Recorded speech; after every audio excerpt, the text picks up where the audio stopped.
Okay so कल हम लोगों ने जय प्रक्रम स्टार्ट किया था। कल आप क्लास 10th के स्टूडेंट शायद रुक गए थे, आप लोग नहीं थे क्लास में।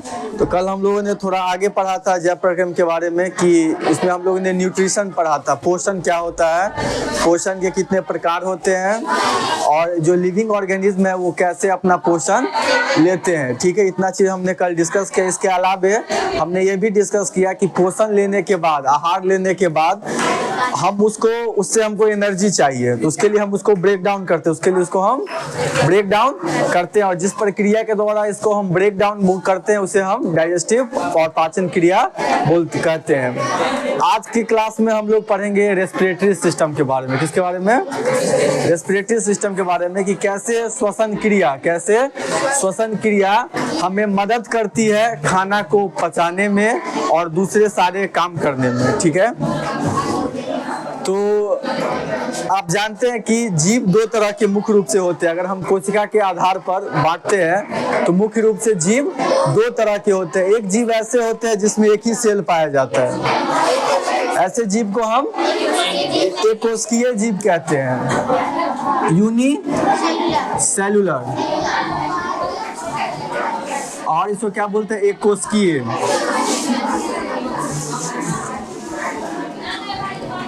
एक कोशिकीय और यूनिसेलुलर। कुछ ऑर्गेनिज्म ऐसे होते हैं जिसमें एक से ज्यादा सेल पाए जाते हैं, उसे हम क्या कहते हैं? मल्टी सेलुलर और बहुकोशिकीय।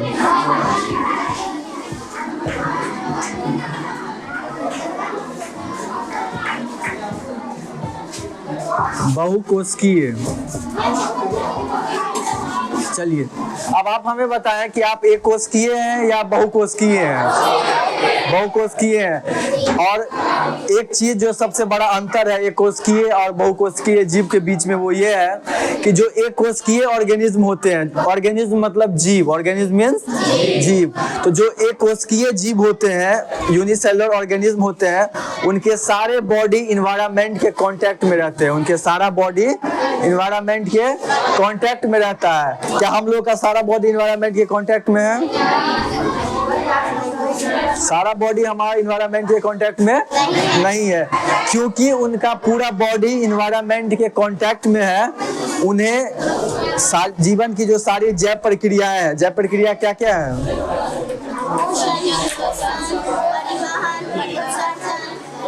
ये सारे क्या है? जैव प्रक्रिया।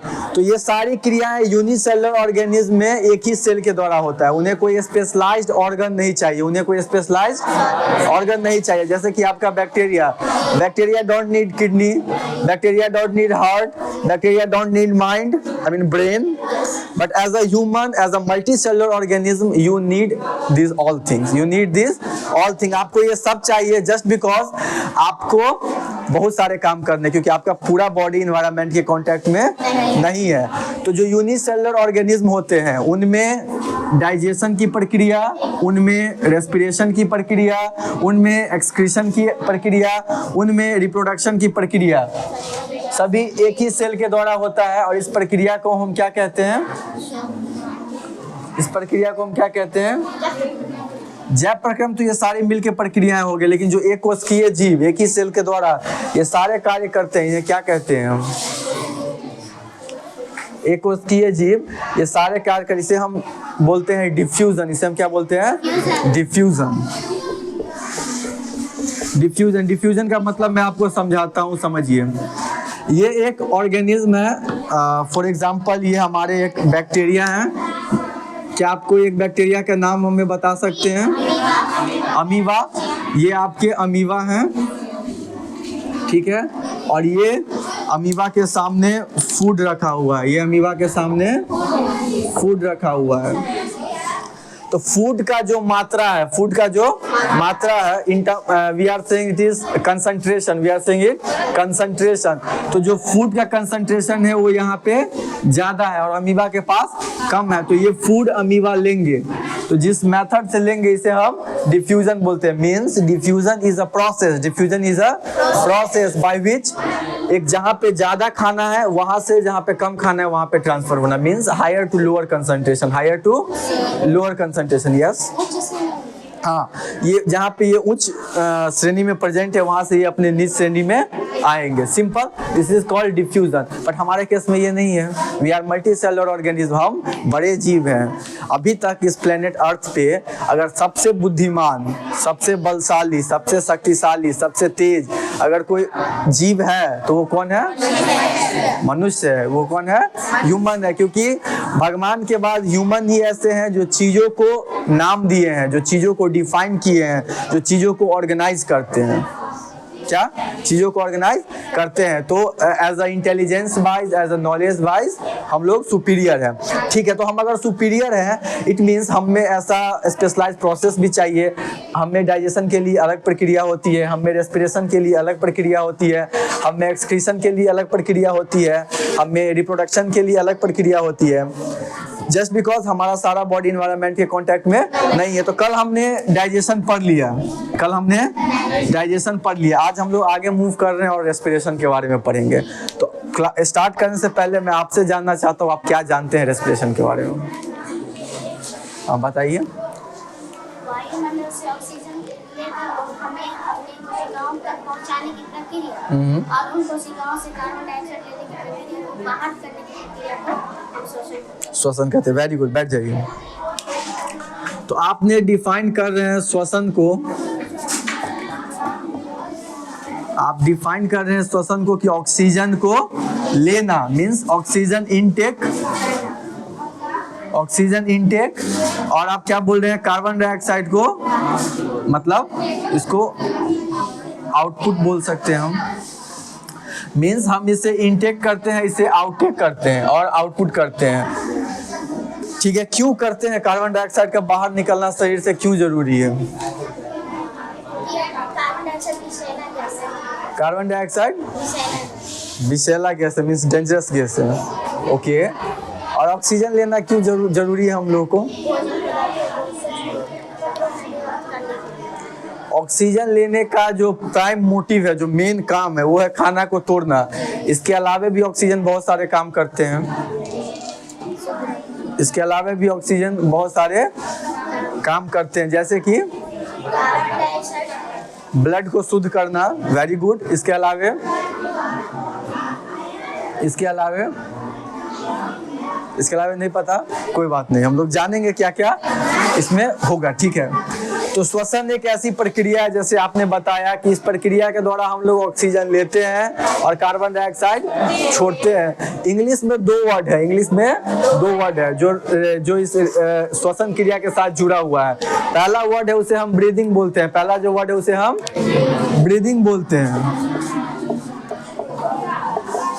ब्रीदिंग बोलते हैं। दूसरा जो वर्ड है उसे हम रेस्पिरेशन बोलते हैं, दूसरा जो वर्ड उसे हम रेस्पिरेशन बोलते हैं, रेस्पिरेशन बोलते हैं। ठीक है, आप आइए, आप आइए यहाँ। आपका नाम? आप इधर इधर फेस कीजिए। इनका नाम पवन कुमार है। ठीक है, और ये बहुकोशिकीय जीव है, बहुकोशिकीय जीव है, मल्टी सेलुलर। ठीक है, तो इनमें सारी प्रक्रियाएं अलग अलग तरीके से होती है। डाइजेशन अलग, रेस्पिरेशन अलग, श्वसन वही श्वसन अलग, उत्सर्जन अलग।